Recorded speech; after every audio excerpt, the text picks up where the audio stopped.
Hi, I'm Ken Quattrin with Two Rivers Habitat for Humanity with another installment of HabitChat, sponsored by Complete Auto Repair in Northwest Rochester. I'm joined by Jessica Sun from Channel 1 Food Bank. Everyone knows Channel Food Bank does so many great things around the community. You guys have been around since 1980. You service 14 counties in our service area, but I was just on your website. Holy cats, you guys have a lot of things going on. We do have a lot of things going on, absolutely. It's been like you said, we were established in 1980.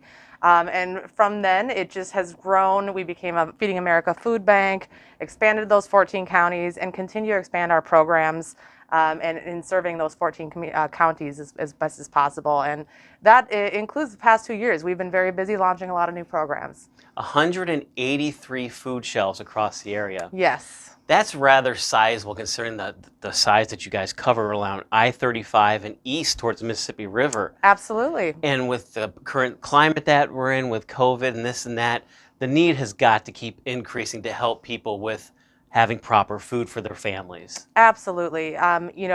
Pre-pandemic, we saw about 1 in 11 people who were considered food insecure. And food insecurity is very different than hunger. I like to establish that as well. Hunger is a feeling. We've all experienced hunger. But food insecurity is really not knowing where your next meal is coming from, not having enough access, whether it be monetarily or just physically access to enough food to sustain a healthy lifestyle. So, yeah, absolutely. So the big mission here, obviously, is to make sure that people have proper and adequate food. But like you were kind of mentioning, it kind of goes above and beyond that because of all of these different assistance programs that you have. Just lay the foundation, the overall groundwork of what your nonprofit does. Sure. Well, we are the largest hunger relief organization in southeastern Minnesota.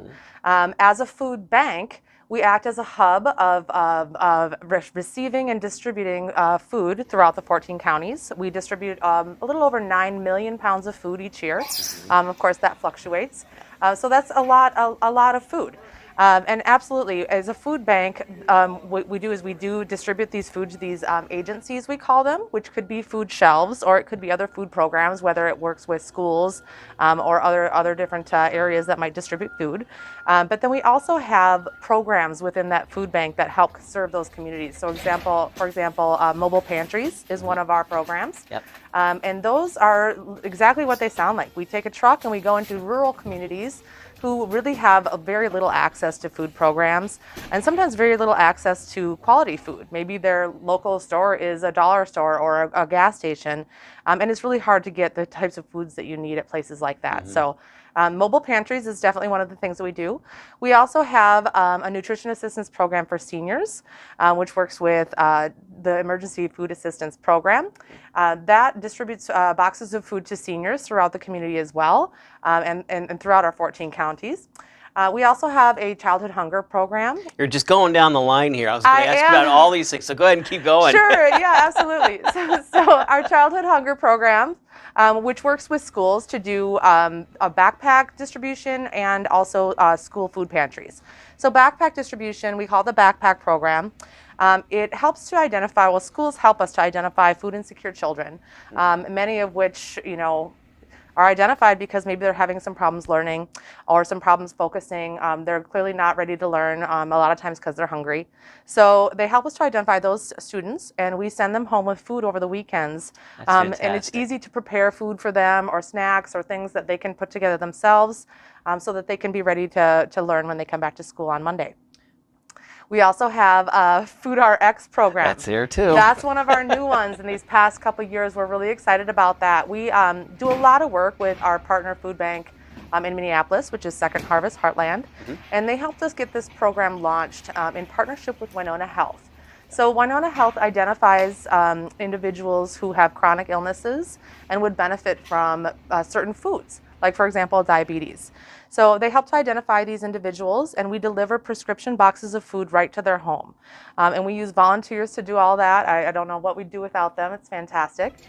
So that's a new program that we're really excited about because food is health, and that's a really important program to us. You mentioned a very vital part of your organization are volunteers, and same here with Habitat. Yes. They're the backbone of every nonprofit are the volunteers. So while we're talking about that, while we're not talking about volunteers going on a job site to help build a home, what kind of volunteer opportunities do people have to to team up with Channel 1 Food Bank? Oh, absolutely. Lots of opportunities. So we have shifts that are in our food bank itself. Some of the food that we get, is donated food from like a manufacturer, for example. And those sometimes come in very large bulk, like boxes, not great to distribute to families. So the volunteers will have packing sessions where they'll go ahead and like repackage that food into sizes that are a little bit better portioned for families. And then there's also the mobile pantries that I talked about, as well as the nutrition assistance program for seniors. Those boxes all need to be packed. So we have volunteers that come in and they line up down the assembly line. It's really fun. We play music and they pack the boxes and send them down, and it's a great team effort. And then there's also individual opportunities. One of our programs that I didn't quite mention yet is that we do have an on-site food shelf. And a lot of people think of Channel 1, the food shelf is what they think of first. They don't always realize that we've got the food bank and that it does all these other things. So our on-site food shelf definitely needs volunteers. And that's a lot like a grocery shop, like a grocery store experience. So if your first job was maybe working in a grocery store, or you've stocked some shelves in your life, it's a really great way to kind of independently work and do that sort of stuff. And then, of course, the delivery as well. We do have volunteers that deliver these boxes, and it's great. They love doing that because they see the people receiving the food, and it's just a great experience for them. So is it, as far as the delivery program, is it similar to like a Meals on Wheels kind of thing where people pick up the boxes with their own vehicles and they go out and distribute all the food? Is that how that works? Yeah, there's a couple different ways. So yes, absolutely. We've got that for our Foodrx program. That's exactly how it works. Okay. The people come to our warehouse and we get them their boxes, we get them their route, and they use their own vehicle and they go ahead and deliver those. We also have the nutrition assistance program for seniors. That the volunteers meet the people on site, because a lot of these distributions happen in high rises. So the volunteers will meet Channel 1 there and take the boxes and deliver them up to the rooms. Oh, fantastic. So are there any age requirements to do this job? That's a great question. To volunteer, Yes, absolutely. So obviously for the driving, 16 plus. We also require a background check on that one. But then the food shelf to work there, like the grocery store setting, that is also 16 and up. But the other opportunities in the warehouse, like the repacking and the packing of the boxes, we do 13 years old and up on that. Oh, yes. That's fantastic. Yep, so you can, it is, I know there's not a lot of opportunities out there for young kids, and it's very hard. But 13 was a great age that worked for us, so we invite families to come in.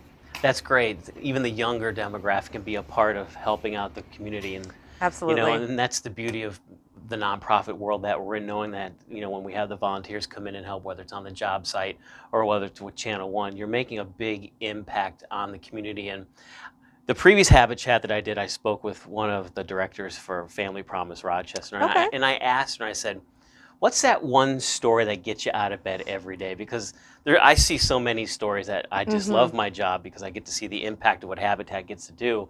Is there that one story that you could share briefly that keeps you going every day? Oh, excuse me.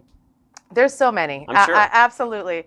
I always want to talk about a lot of the single mothers and things like that. But we are all very aware. There's a lot of single mothers out there or individuals who are trying to do it on their own, and those are great stories. But I met a woman during the pandemic that really impacted me because she was somebody who worked in the public school system. And she actually, when the pandemic hit and they started, doing the distance learning, she was making meals with Rochester Public Schools to help, get these kids still some meals that they were missing by not being in school. So she would be making meals and like helping distribute this food to these students. But because again of the distance learning, she ended up losing her job. So she went from helping people, overcome food insecurity to needing help herself. So she would come into Channel 1, and she, of course, wanted to volunteer, as much as she could. But she found herself in the position of needing a little help. And I think that's one of the biggest stories is, people can go from needing our services to not needing our services overnight. You never know what's going to happen. Sometimes clients. A $400 emergency could put a lot of people, in the red. And so we're here for everyone. And I think those stories are really impactful. It really is. It's also encouraging to people know that this is a great resource throughout all of Southeast Minnesota. And don't feel ashamed by asking and reaching out for help. That's some of the Absolutely. things that we run into too, is like, oh, I don't know if I should apply for the house. I'm kind of ashamed. I'm like, Yes. no, the opportunity's here. And And we're that's here. why we're here Yep, to that's bless why you. we're Please here. sign up, whether it's for a Habitat house or whether it's for proper food. Absolutely. You know, there is a lot of stigma around food insecurity and needing services in general. And I think that's something that we as an organization have really been trying to fight to change, especially this past couple of years when there's so many new people who have not needed the services before who are coming to Channel 1 for the first time. And again, we really want to just relieve that stigma and make sure that everybody knows that it's okay. It's okay to ask for help. We have food here for you, and you know, we encourage people to use us. Yeah, so don't feel ashamed to go in there. And it says very clearly on the website, when you walk in, boom.